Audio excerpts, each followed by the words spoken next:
ಬಿಸಿಲಲ್ಲಿ ನಿಂತ್ಕೊಬೇಕು. ನೀವು ಪ್ರತಿದಿನ 10 ನಿಮಿಷ ಬಿಸಿಲಲ್ಲಿ ನಿಲ್ಲೋದ್ರಿಂದ ಆರೋಗ್ಯಕ್ಕೆ ತುಂಬಾ ಒಳ್ಳೆಯದು ಅಲ್ವಾ? ಆದ್ದರಿಂದ 10ನೇದು ಮಿಸ್ ಮಾಡಬೇಡಿ, 10ನೇದು ಮಾಡಿ. 9ನೇದು, ದಿನಕ್ಕೆ 9 ಲೋಟ ನೀರು ಕುಡಿಬೇಕು. ಆರೋಗ್ಯಕ್ಕೆ ತುಂಬ ಒಳ್ಳೆಯದು. ಡೈಜೆಷನ್ ಚೆನ್ನಾಗಾಗತ್ತೆ, ಸ್ಕಿನ್ ಚೆನ್ನಾಗಾಗತ್ತೆ, ಆದ್ದರಿಂದ ಆರೋಗ್ಯಕ್ಕೆ ತುಂಬ ಒಳ್ಳೆಯದು. ದಿನಕ್ಕೆ 9 ಲೋಟ ನೀರು ಕುಡಿಬೇಕು. 8ನೇದು, 8 ಗಂಟೆ ದಿನಕ್ಕೆ ಮಿನಿಮಮ್ ಆದರೂ ನಿದ್ದೆ ಮಾಡಿ. ಆರೋಗ್ಯನೇ ಇಲ್ಲ ಅಂದರೆ ಏನು ಉಪಯೋಗ ಅಲ್ವಾ? ನಾವೇನು ದುಡಿದು ನಾವೇನು ಮಾಡಿ ಏನು ಉಪಯೋಗ? ಆದ್ದರಿಂದ ದಿನಕ್ಕೆ ಪ್ರತಿಯೊಬ್ಬರು 8 ಗಂಟೆ ನಿದ್ದೆ ಮಾಡೋಕ್ಕೆ ಆದಷ್ಟು ಪ್ರಯತ್ನ ಪಡಿ. 7ನೇದು, ದಿನಕ್ಕೆ 7,000 ಸ್ಟೆಪ್ಸ್ ಆದರೂ ನಾವು ನಡಿಬೇಕು. ಕೂತಲ್ಲೇ ಕೂತಿರೋದಲ್ಲ, ಮಿನಿಮಮ್ 7,000 ಸ್ಟೆಪ್ಸ್ನ ನಾವು ನಡಿಬೇಕು. ಆಯಿತಾ? 6ನೇದು, ತುಂಬ ಮುಖ್ಯವಾಗಿರುವಂಥದ್ದು, ದಿನದಲ್ಲಿ 60 ನಿಮಿಷ. 60 ನಿಮಿಷ ಅಂದರೆ ಎಷ್ಟೊತ್ತಾಯಿತು? 1 ಅವರ್ ಅಲ್ಲ?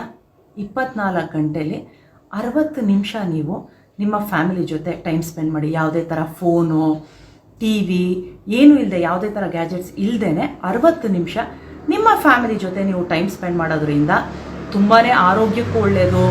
ಮೆಂಟಲ್ ಪೀಸ್ ಸಿಗುತ್ತೆ, ಆ ಬಾಂಡಿಂಗ್ ಇರುತ್ತೆ ತಂದೆ ತಾಯಿ ಜೊತೆ ಆಗಲಿ, ಮಕ್ಕಳು, ಗಂಡ ಹೆಂಡತಿ. ಒಟ್ಟಿನಲ್ಲಿ 60 ನಿಮಿಷ ದುಡಿಯೋದು ಯಾರಿಗೋಸ್ಕರ? ಫ್ಯಾಮ್ಲಿಗೋಸ್ಕರ ಅಲ್ವಾ? ಫ್ಯಾಮ್ಲಿ ಚೆನ್ನಾಗಿರಬೇಕು, ನಾವೆಲ್ಲ ಚೆನ್ನಾಗಿರಬೇಕು ಅಂತ ಅಲ್ವಾ? ಆದ್ದರಿಂದ ದಿನಕ್ಕೆ 60 ನಿಮಿಷ 24 ಗಂಟೆಯಲ್ಲಿ 1 ಅವರ್ ನಿಮಗೆ ನಿಮ್ಮ ಫ್ಯಾಮಿಲಿಗೆ ಕೊಡೋಕ್ಕೆ ಸಾಧ್ಯ ಇಲ್ವಾ? ಅದನ್ನು ಮಿಸ್ ಮಾಡದೆ ಮಾಡಿ. 5ನೇದು, ದಿನಕ್ಕೆ ಒಂದು 5 ನಿಮಿಷ ಬ್ರೀತಿಂಗ್ ಎಕ್ಸಸೈಸ್ ಮಾಡಿ. ಹೀಗೆ ಮಾಡಬೇಕು, ಹಾಗೆ ಮಾಡಬೇಕು, ಇಷ್ಟೊತ್ತಿಗೆ ಮಾಡಬೇಕು ಅಂತಿಲ್ಲ. ನಿಮ್ಗೆ ಎಷ್ಟೊತ್ತಿಗೆ ಸಮಯ ಸಿಗುತ್ತೆ ಅಷ್ಟೊತ್ತಿಗೆ ಒಂದು 5 ನಿಮಿಷ ಬ್ರೀತಿಂಗ್ ಎಕ್ಸಸೈಸ್ ಮಾಡೋದ್ರಿಂದ ಆರೋಗ್ಯಕ್ಕೆ ತುಂಬ ಒಳ್ಳೆಯದು. ಈ ಥರನೇ ಮಾಡಬೇಕು ಅಂತ ಏನಿಲ್ಲ. ಹೊಟ್ಟೆ ಮೇಲೆ ಒಂದು ಕೈ ಇಟ್ಕೊಳ್ಳಿ, ಚೆಸ್ಟ್ ಮೇಲೆ ಒಂದು ಕೈ ಇಟ್ಕೊಳ್ಳಿ, ಉಸಿರನ್ನ ಮೂಗಿಂದ ನಿಧಾನವಾಗಿ ಎಳ್ಕೊಳ್ಳಿ, ಬಾಯಿ ಮುಚ್ಚಿರಬೇಕು ನೋಡಿ. ಹಿಂಗೆ ಎಳ್ಕೊಂಡಾಗ ಹೊಟ್ಟೆ ಮೇಲ್ಗಡೆ ಬರಬೇಕು, ಉಸಿರನ್ನ ಮೇಲ್ಗಡೆ ಎಳ್ಕೊಂಡಾಗ ಹೊಟ್ಟೆ ಮೇಲೆ ಬರಬೇಕು, ಉಸಿರನ್ನ ಮೂಗಿಂದ ಆಚೆ ಬಿಡಬೇಕಾದ್ರೆ ಹೊಟ್ಟೆ ಒಳಗಡೆ ಹೋಗಬೇಕು. ಈ ಥರ ಒಂದು 5 ನಿಮಿಷ ಮಾಡೋದ್ರಿಂದ ತುಂಬಾ ಆರೋಗ್ಯಕ್ಕೆ ಒಳ್ಳೆಯದು. ಇದನ್ನು ಟ್ರೈ ಮಾಡಿ. ಆ ಬ್ರೀತಿಂಗ್ ಎಕ್ಸಸೈಸ್ ಯಾವ ಥರ ಮಾಡೋದು ಅಂತ ಇನ್ನೊಂದು ಸಲ ತೋರಿಸ್ತೀನಿ. ನೀವು ಕೈ ಇಟ್ಕೊಳ್ಳೇಬೇಕು ಅಂತ ಏನಿಲ್ಲ, ನೀವು ಹಾಗೇನೂ ಮಾಡ್ಬೋದು. ನನಗೆ ಆ ಡಿಫ್ರೆನ್ಸ್ ಗೊತ್ತಾಗಲಿ ನಿಮಗೆ. ಈಗ ಉಸಿರು ಒಳಗಡೆ ಎಳ್ಕೊಬೇಕಾದ್ರೆ ನಮ್ಮ ಹೊಟ್ಟೆ ಮೇಲ್ಗಡೆ ಬರಬೇಕು, ಉಸಿರು ಆಚೆ ಬಿಡಬೇಕಾದ್ರೆ ಹೊಟ್ಟೆ ಒಳಗಡೆ ಹೋಗಬೇಕು. ಅದಕ್ಕೋಸ್ಕರ ನಾನು ನಿಮಗೆ ತೋರಿಸ್ತಾ ಇರೋದು. ನೋಡಿ, ಈ ಥರ ಕೈನ ಹಿಂಗೆ ಇಟ್ಕೊಳ್ಳಿ, ಎದೆ ಮೇಲೆ ಒಂದು ಕೈ ಇಟ್ಕೊಳ್ಳಿ. ಉಸಿರನ್ನ ಒಳಗಡೆ ಎಳ್ಕೊಬೇಕಾದ್ರೆ ನೋಡಿ, ಹಿಂಗೆ ಎಳ್ಕೊಂಡಾಗ ಹೊಟ್ಟೆ ಮೇಲೆ ಬರಬೇಕು, ಉಸಿರನ್ನ ಮೂಗಿಂದನೇ ಆಚೆ ಬಿಡಬೇಕು. ಹಿಂಗೆ ಆಚೆ ಬಿಟ್ಟಾಗ ಅದು ಹೊಟ್ಟೆ ಒಳಗಡೆ ಹೋಗುತ್ತೆ. ಟ್ರೈ ಮಾಡೋಣ.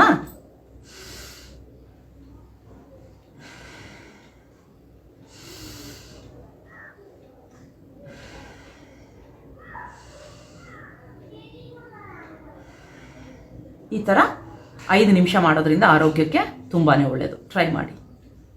4ನೇದು, ತುಂಬ ಮುಖ್ಯವಾಗಿರೋದು, ನನಗಂತೂ ತುಂಬ ಇಷ್ಟ. ದಿನಕ್ಕೆ 40 ನಿಮಿಷ ಆದರೂ ಏನಾದರೂ ಎಕ್ಸಸೈಸ್ ಮಾಡಿ. ಏನಾದರೂ ಪರವಾಗಿಲ್ಲ, ಯೋಗ ಮಾಡ್ತೀರಾ, ಜಾಗಿಂಗ್ ಹೋಗ್ತೀರಾ, ಜಿಮ್ಗೆ ಹೋಗ್ತೀರಾ, ಸ್ವಿಮ್ಮಿಂಗ್ ಮಾಡ್ತೀರಾ, ವಾಕಿಂಗ್, ಜಾಗಿಂಗ್ ಏನಾದರೂ ಆಯಿತು. ದಿನಕ್ಕೆ 40 ನಿಮಿಷ ಏನಾದರೂ ಒಂದು ವ್ಯಾಯಾಮ ಮಾಡಬೇಕು. ಆರೋಗ್ಯಕ್ಕೆ ತುಂಬಾ ಒಳ್ಳೆಯದು ಅಲ್ವಾ?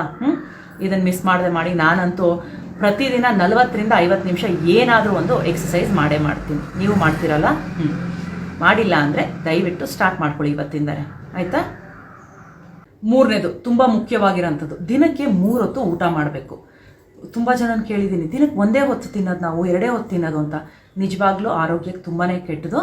ಆರೋಗ್ಯಕರವಾಗಿರೋಂತಹ ತರಕಾರಿ, ಹಣ್ಣು, ನಾನ್ ವೆಜ್ ತಿನ್ನೋರು ನಾನ್ ವೆಜ್ಜು, ಈ ಥರ ಒಳ್ಳೆ ಪ್ರೋಟೀನ್ ಇರೋಂಥ ಆಹಾರ ತಿನ್ನೋದ್ರಿಂದ ಆರೋಗ್ಯಕ್ಕೆ ತುಂಬಾ ಒಳ್ಳೆಯದು. ಆಮೇಲೆ ತುಂಬ ಜನ ಈಗ ಹೊಸ ಟ್ರೆಂಡ್ ಬೇರೆ ಶುರುವಾಗಿದೆ. ಬೆಳಗ್ಗೆ ತಿಂಡಿ ತಿನ್ನಲ್ಲ, ಮಧ್ಯಾಹ್ನ ಬ್ರಂಚ್ ಒಟ್ಟಿಗೆ ಮಾಡೋದು, ರಾತ್ರಿ ಊಟ ಮಾಡಿದ್ರೆ ಮಾಡಿದ್ವಿ, ಇಲ್ಲ ಅಂದರೆ ಇಲ್ಲ ಅನ್ನಂಗೆಲ್ಲ. ನಿಜವಾಗ್ಲೂ ತುಂಬ ಕೆಟ್ಟದು. ದಿನಕ್ಕೆ 3 ಹೊತ್ತು ಆರೋಗ್ಯಕರವಾಗಿರೋಂಥ ಆಹಾರ ತಿನ್ನಿ, ಮನೆ ಅಡುಗೆ ತಿನ್ನಿ.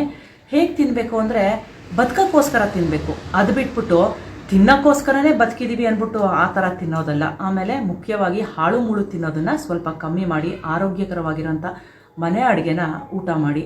ಆರೋಗ್ಯಕ್ಕೆ ತುಂಬಾ ಒಳ್ಳೆಯದು.